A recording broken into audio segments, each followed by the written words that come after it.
Brooksville was not a big town. It sat quietly between hills and highways, where the sound of crickets filled the nights, and mornings always smelled like wet grass. To a stranger, it looked peaceful: small houses, friendly people, kids playing outside. But those who lived there knew the truth. The town was divided, not by fences or rivers, but by something invisible, heavy, and old. On the east side, the streets were clean, the lawns trimmed, and people drove new cars. On the west side, the houses were smaller, the paint peeling, and the air always carried a faint smell of factory smoke. It wasn't written anywhere, but everyone knew where they belonged. Ethan lived on the west side. He was 14, tall for his age, with light brown hair that always looked like he had just rolled out of bed. His clothes were simple, sometimes worn, and his shoes had holes near the toes. He lived with his mother, who worked long hours at a diner, and his younger sister, Lily, who believed her brother could fix anything in the world. Every morning, Ethan took the long walk to school. It wasn't far, but it felt that way because of the stairs. Kids from the east side came in shiny cars, wearing expensive backpacks. He came on foot, head down, hands in his pockets, pretending not to care. But deep down, he did. On the east side lived Malik. He was the same age, dark-skinned, with strong shoulders and quiet eyes that noticed everything. His father worked at the construction site, and his mother ran a small hair salon out of their home. Malik was smart, not just in books, but in how he understood people. He never talked much, but when he did, others listened. Malik didn't like rules made by people who didn't understand his world. He didn't like being told to stay in his lane. And he definitely didn't like the kids from the west side who looked down on him, even when they had nothing to show off. The first time Ethan and Malik saw each other, they were both 12. It happened on the old basketball court near the railroad tracks, a place neither side claimed, so both used it. The court was cracked and uneven, but it was theirs. Ethan was there shooting hoops alone when Malik and his friends showed up. The moment their eyes met, the air changed. It wasn't hate. It was challenge. Two boys who didn't need to speak to understand what was happening. Malik nodded toward the ball. "Mind if we play?" Ethan shrugged. "If you can keep up." A small grin flickered on Malik's face. "Try me." They played until sunset. The ball echoed against concrete, sneakers squeaked, sweat fell. It was rough, fast, and no one backed down. When it was over, both were breathing hard, hands on knees.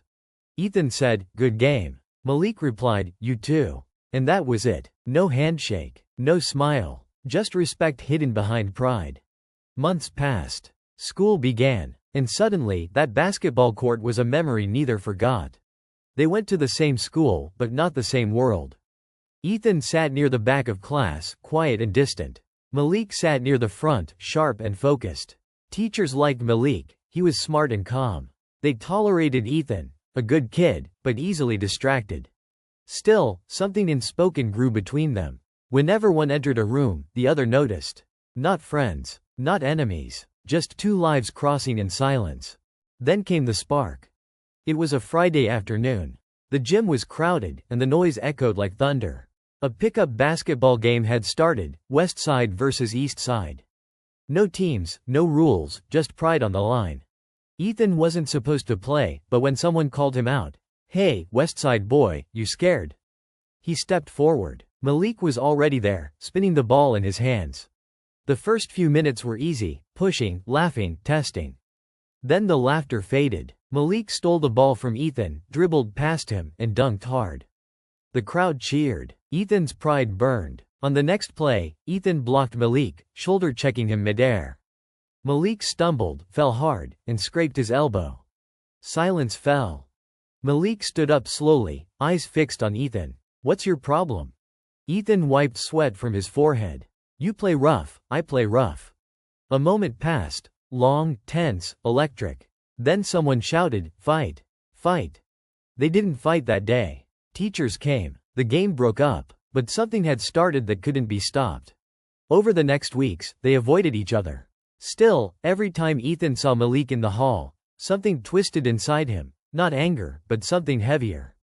He didn't understand it. Neither did Malik. Sometimes, rivalry isn't born from hate. Sometimes, it's born from seeing yourself in someone else, and not wanting to admit it.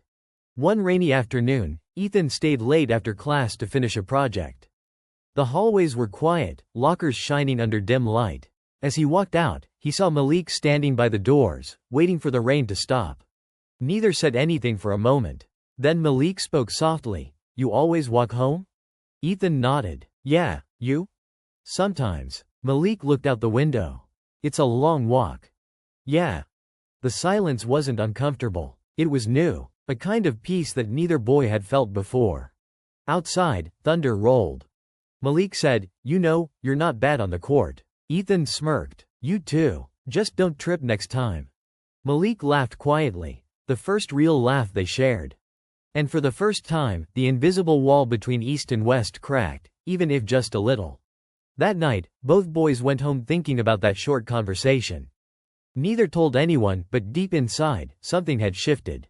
Maybe the world wasn't as divided as they were told. Maybe, just maybe, enemies didn't have to stay that way forever. Chapter 2: The Spark Turns to Fire.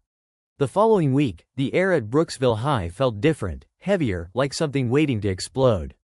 Word had spread fast about Ethan and Malik's last game. Students whispered, teachers gave suspicious looks, and the halls buzzed with quiet excitement. "Yo, Ethan," one of the boys from his class said, slapping his shoulder.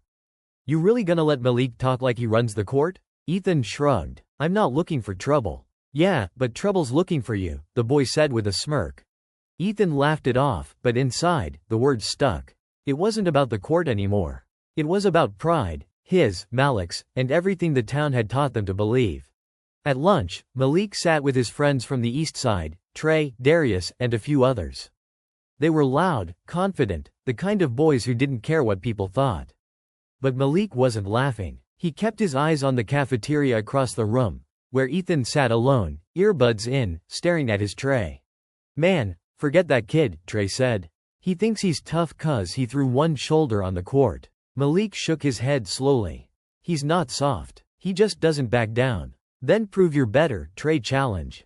"After school, behind the gym." Malik didn't answer, but he didn't say no either. The rest of the day moved like a movie in slow motion. Ethan couldn't focus. His mind kept drifting, replaying the last game, Malik's stare, the crowd's voices. By the last bell, he already knew. He didn't plan to start a fight, but he also wasn't going to walk away.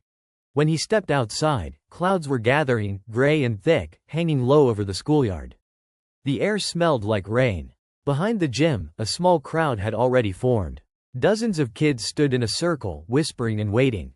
Malik was there, hands in his pockets, calm, focused. Ethan walked in, heartbeat thumping in his chest. No words at first, just silence, the kind that presses against your ears. Finally, Malik spoke. "You really came." Ethan nodded. "You expected me not to?" Malik's jaw tightened. "Guess not." Someone in the crowd shouted, "Let's go." And then it began. The boys circled each other slowly, rain starting to fall in thin streaks. Ethan swung first, quick, sharp, but Malik dodged easily. Malik countered with a jab to Ethan's shoulder. Ethan stumbled but didn't fall. They moved like two storms colliding, all pride and adrenaline, no plan, no hate, just the need to prove.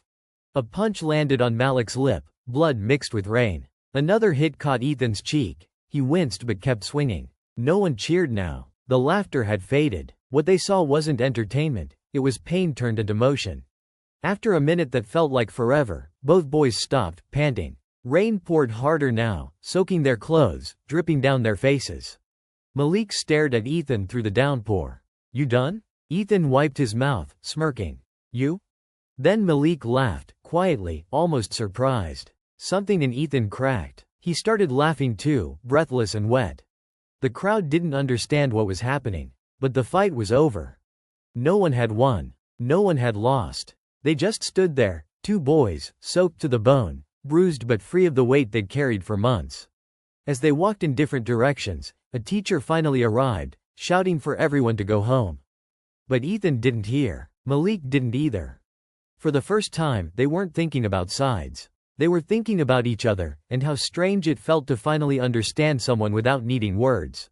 That night, Ethan stared at the small bruise on his jaw in the bathroom mirror.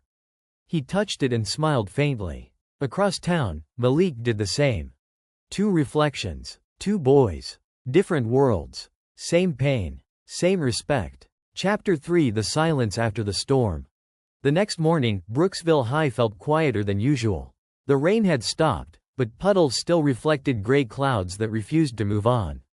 The fight between Ethan and Malik was all anyone could talk about, but no one dared to mention it when teachers were around. Whispers followed Ethan down every hallway. Did you hear? He actually hit Malik. Yeah, and Malik didn't even fall. Think they'll get expelled? He tried to ignore it, but the words followed him like shadows. His cheek still hurt where Malik's punch had landed, and his knuckles were swollen. Every step felt heavier than the last. When he reached his locker, he noticed something strange. Someone had written in marker across the metal door, "Stay on your side." He froze. His stomach dropped. For a long moment, he just stared at the words, black ink, ugly and crooked. He didn't know who wrote it, but he didn't need to.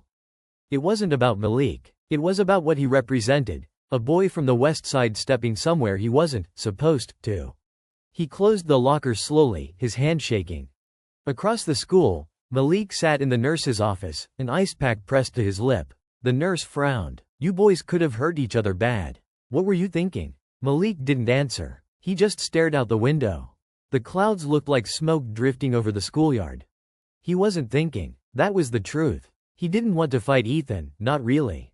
But something inside him had needed to prove he wasn't someone to be pushed around, not by anyone. When the principal called him in later, he stood silently in the office, hands folded in front of him. Malik, Principal Harris said, you've been a good student. Smart, respectful. But this, he sighed, this isn't who you are. Malik looked down. I know, sir. You and Ethan both will serve 2 weeks suspension. No exceptions. Yes, sir. He walked out without a word. But deep down, he wasn't angry about the punishment. He was angry because he didn't hate Ethan anymore, and he didn't know why. At home, the silence was louder than the school halls.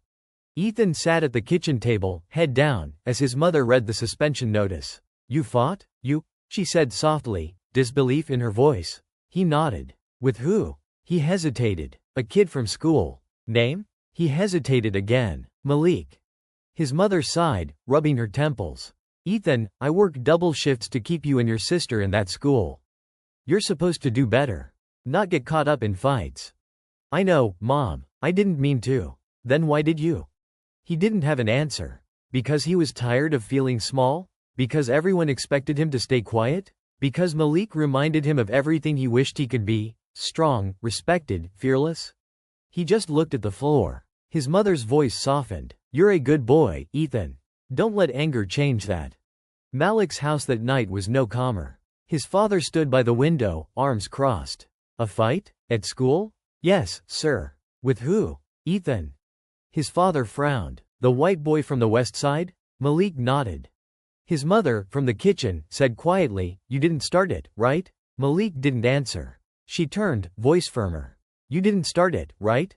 He looked at her, eyes full of honesty and guilt mixed together. No, Mama. But I didn't stop it either. His father exhaled slowly. You've got to be smarter than this, son. The world's already waiting for you to mess up. Don't give them a reason. Malik said nothing, but those words stuck in his mind long after he went to bed. For the next few days, both boys stayed home. No school. No noise. Just silence and time. Ethan spent most of it helping his sister with homework or fixing things around the small house.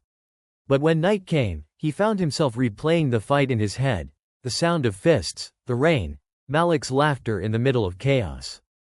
He didn't hate him, not anymore. If anything, he missed the challenge, the energy of someone who understood what it felt like to fight against the world.